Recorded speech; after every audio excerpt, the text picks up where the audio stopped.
What is constitutional government?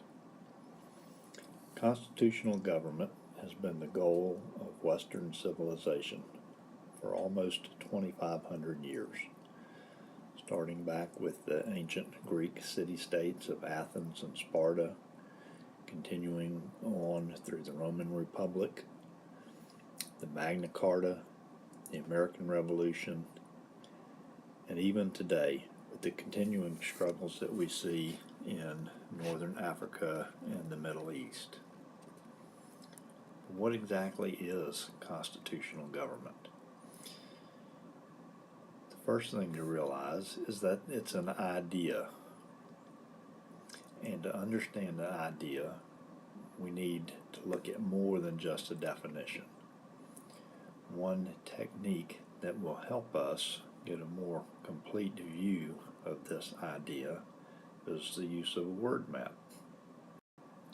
With a word map, we can see the definition, the characteristics that are required, examples of nations that have constitutional government, and examples of nations that do not have constitutional government. So what's the definition? Let's start with that. You may see a number of different definitions, but one that will serve us today is this. Constitutional government is a form of government in which the Constitution is a higher or fundamental law that everyone must obey. When we see this definition, we can immediately think of some examples. The United States, Great Britain, South Korea, Finland are all nations that most people would agree have constitutional government. And when we look at this definition, we can also immediately think of nations that do not have constitutional government.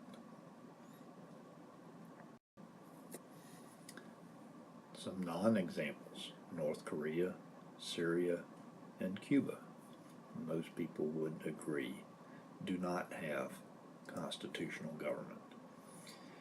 When we look at our examples, what are some of the characteristics that these nations have in common that allow us to classify them as having constitutional government?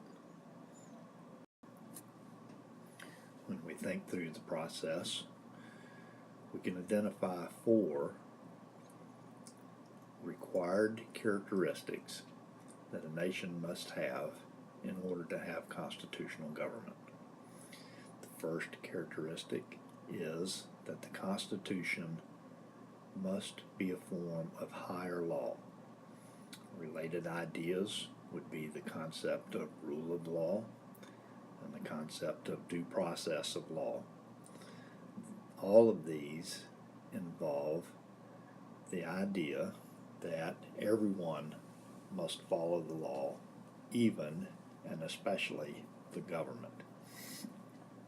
We can see examples in the United States of this principle when President Truman tried to nationalize the steel industry in 1952, and the Supreme Court ruled that he did not have the authority to do that. We can also see this principle applied when President Nixon tried to refuse to deliver the Watergate tapes, and the Supreme Court required him to deliver those tapes. So higher law, the first requirement.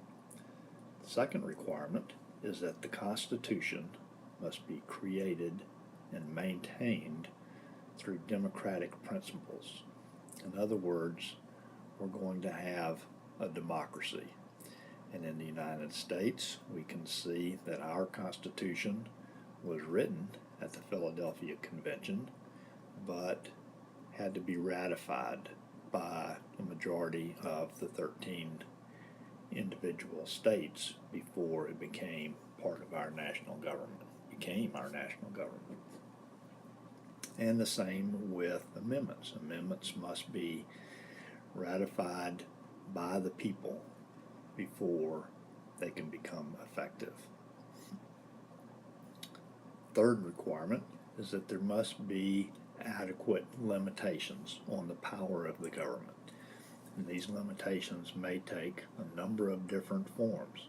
They could be in the form of the structure of the government itself. For example, the Constitution may divide the government into different branches, and it may provide for checks and balances on those branches. The Constitution may prohibit the government from doing certain things. For example, the First Amendment states very plainly, Congress shall make no law respecting the establishment of a religion. Or the Constitution may provide for rights that are protected, such as freedom of expression. Finally, what we have to remember is that all governments are human systems, and in any human system there will be mistakes and abuses, occasionally because of ignorance or accident, and occasionally because of intentional abuse. And in that case, the people must have practical remedies in order to resolve those abuses or to correct those abuses. And again, these practical remedies may take a number of different forms, possibly in the form of representative government, where we can elect different representatives to protect our interest, possibly in the way an independent judiciary can provide a check on the legislative and executive branches, or through some of our rights such as freedom of expression, freedom of assembly.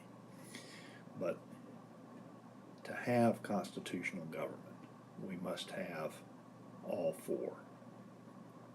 And when we look at our examples, we can see that even though the governments of these nations have a high degree of variability, they do have all four of these required characteristics. Some of the variability that we see is that the United States has a written constitution, whereas Great Britain has an unwritten constitution. The United States has popular sovereignty, meaning that the people are in charge, whereas Great Britain has parliamentary sovereignty. The United States has a federal system of government. Great Britain has a unitary system. Now that we have a good picture of what constitutional government looks like, we have a challenge. How can we apply this? Identify a nation that interests you. Some suggestions: Venezuela, Malaysia, Angola, Russia, perhaps your own country or nation. Gather information and evidence regarding that nation's government and political systems, and think about it, apply it, evaluate that nation's government using the four required characteristics that we've identified on our word map, and then decide for yourself, what do you think? Does that nation have constitutional government? Keeping in mind that these are issues that reasonable people may have disagreements over, and that we need to keep an open mind and listen to the evidence that other people may have to decide for ourselves what the correct answer is.